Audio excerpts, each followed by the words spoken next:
నీ సరిహద్దులలో సమాధానము కలుగజేయువాడు ఆయనే. మంచి గోధుమలతో నిన్ను తృప్తిపరచువాడు, మంచి గోధుమలతో నిన్ను తృప్తిపరచువాడు ఆయనే.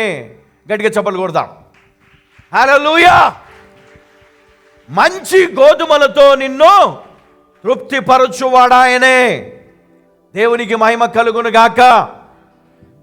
కదా, ఈసారి నువ్వు చేసే పనిలో నువ్వు మంచి ఫలాన్ని నువ్వు పొందుకుంటావు. హల్లెలూయా, హల్లెలూయా. కదా, నష్టపోయినావేమో పోయిన సంవత్సరం నష్టపోయినావేమో. పోయిన సంవత్సరం నువ్వు అనుకున్న దిగుబడి రాలే, నువ్వు అనుకున్నటువంటి మరి ఆ పంటను నువ్వు పొందుకోలే. కానీ దేవుడు నీకు మరి ఖచ్చితంగా ఇస్తాడంట. అందుకనే నువ్వేం చేయాలా? భయముతో కాదు, విశ్వాసముతో. కదా, కన్నీళ్లు విడిచుచు విత్తువారు సంతోషగానములతో పంట కోసెదరు. నీ జీవితాన్ని ఆయన గొప్పగా మార్చగలడు. అయితే నువ్వు చేయాల్సింది ఒకటే, ఆదాము అవ్వలు చేసిన పొరపాటు నువ్వు చేయకూడదు. కదా, ఆదాము అవ్వ చేసిన పొరపాటు నువ్వు చేయకూడదు. కయ్యూను చేసిన పొరపాటు నువ్వు చేయకూడదు. కయ్యూను ఏం చేశాడు? ఆయన కూడా తీసుకొని వెళ్ళాడు కృతజ్ఞత అర్పణ దేవుని అర్పించడానికి తీసుకొని వెళ్ళాడు. కానీ దేవుడు తన సహోదరుని అర్పణ అంగీకరించాడన్న బాధ ఆయనలో ఉంది. మరి దాంతో ద్వేషం పెరిగిపోయింది. మనకు అట్లా ఉండకూడదు. మన పక్కన వాడు ఆశీర్వదించబడితే, అరే వీడు మోసం చేశాడు, వీడు దొంగతనం చేశాడు, వీళ్ళు మరి పలాని వ్యాపారం చేశాడు కాబట్టి ఇది వచ్చింది. నీకెందుకు అవన్నీ? కదా, నీ గిన్నె నిండుతుందా లేదో చూసుకో. కదా, అంతేనమ్మా? నీ పరిస్థితి ఎట్లా ఉందో చూసుకో. వాళ్ళ గురించి నీకెందుకు? కదా, వాళ్ళ గురించి మనం పక్కన పోయి చెప్తా ఉంటాము. వాళ్ళు ఇట్లా దొంగలండి, వాళ్ళు ఇట్లా సంపాదించారు, వాళ్ళు ఇట్లా నీకెందుకమ్మా? కదా, వాళ్ళు ఇట్లా సంపాదిస్తే నీకెందుకు? దేవుడు వాళ్ళని ఆశీర్వదించాడు, దేవుడు వాళ్ళకి ఇస్తున్నాడు. నువ్వు సంతోషించాలా? నీకున్న దాంట్లో నువ్వు తృప్తి నొందాలా? దేవుడు నాకు ఇచ్చింది ఇంతే కాబట్టి దేవుడిని మరి దీంట్లో నేనేం చేయాలి? దీంట్లో కొంత దేవుని కోసం నేను ఎత్తి పెట్టాలా? హల్లెలూయా. అది ఎందుకు?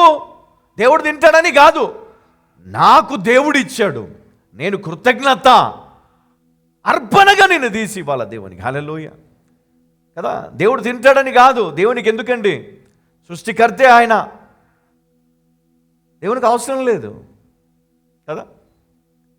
అది అర్పణ, శ్రేష్టమైన కృతజ్ఞత అర్పణ.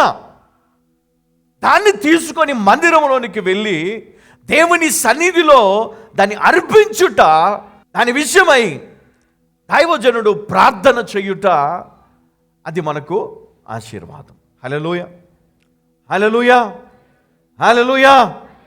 అది మనకు దీవెన, అది మనకు ఆశీర్వాదం. అందుకే మంచి గోధుమలతో నిన్ను తృప్తిపరచువాడు ఆయనే. మర్చిపోవద్దు ఎప్పుడు కూడా. ఈరోజు మంచి అనేది నీ జీవితంలో లేదేమో. వాళ్ళు మంచిగా ఉన్నారు, నేను మంచిగా లేను. వాళ్ళు మంచిగా అయ్యారు, నేను మంచిగా కాలేదు. ఇంకా మేము అక్కడే ఉన్నాము. దేవుడు నీకు ఒక సమయం తీసుకొస్తాడంట. చెప్పండి పక్కన, దేవుడు నీకు సమయం ఇస్తాడని చెప్పండి. అది ఈరోజు మొదలవుతుందని చెప్పండి. అది ఈరోజు మొదలవుతుంది. నువ్వు కూడా విశ్వాసంతో నమ్మాలా. అవును, ఈరోజు మొదలవుతుంది నా జీవితంలో ఈ ఆశీర్వాదం. ఖచ్చితంగా ఈరోజు మొదలవుతుంది. దేవుడు మంచి గోధుమలతో ఏం చేస్తాడంట? నిన్ను తృప్తిపరచువాడు ఆయనే. అంటే మన జీవితంలో ఒక వెలితి ఉంటుంది కదా. అయ్యో ఇది లేదు, అది లేదు, వాళ్ళకి సొంత ఇల్లు ఉంది నాకు లేకపోయే, వాళ్ళకి కారు ఉంది నాకు లేకపోయే కదా, వాళ్ళకు ఉద్యోగం ఉంది నాకు లేకపోయే. నీ టైం వస్తుంది. హల్లెలూయా. నువ్వు చేయాల్సింది ఏదో నువ్వు చేయాలా. దేవునితో రిలేషన్, ఆ దేవునితో నువ్వు ఆ యొక్క సంబంధము కలిగి ఉంటే నీకు దేవునికి. దావీదు దేవుని సన్నిధిలో కూర్చోండి, దేవుని ఆరాధిస్తూ ఉంటాడు. దేవుని కృతజ్ఞత అర్పణలు శ్రేష్టమైనవి. సొలొమోను కావచ్చు, అబ్రహాము కావచ్చు, ఇస్సాకు కావచ్చు, యాకోబు కావచ్చు, వీళ్ళందరూ కూడా దేవుడు వాళ్ళని ఆశీర్వదించాడు, దేవుడు వాళ్ళని దీవించాడు. మరి ఈరోజు నీ పరిస్థితి వచ్చింది తినేసి కదా. దావీదు కీర్తన 127:1. యెహోవా ఇల్లు కట్టించని ఎడల దాని కట్టువారి ప్రయాసం వ్యర్థమే.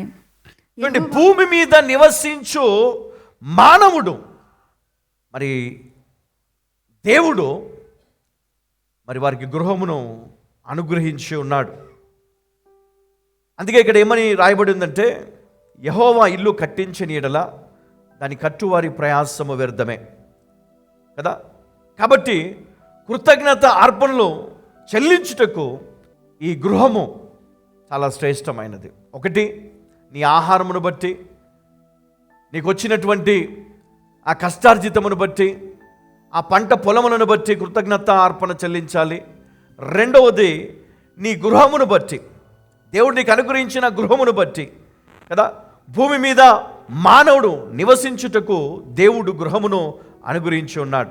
అందుకనే మరి పరిశుద్ధ గ్రంథంలో యెహోవా ఇల్లు కట్టించని ఎడల దాని కట్టువారి ప్రయాసము వ్యర్థమే అన్నాడు. అందుకనే మనము ఆయనకు కృతజ్ఞతాస్తుతులు చెల్లించాలి. ఎందుకంటే ఆయన మనకిచ్చినటువంటి గృహమును బట్టి. ఈరోజు కొంతమంది అద్దెల్లో ఉంటున్నారు, అయినా అక్కడ మనకు అన్ని వసతులు ఉన్నాయి. దేవుడు ఆ ఇంటిని మనకు దీవెనకరంగా నివసించుటకు అది ఒక చక్కటి నివాసముగా మరి దేవుడు మనకు ఏర్పాటు చేశాడు. హైదరాబాద్లో మరి మీకు ఉన్నటువంటి ఆ ఊరిలో దేవుడు మంచి ఇల్లు ఇచ్చాడు మీకు.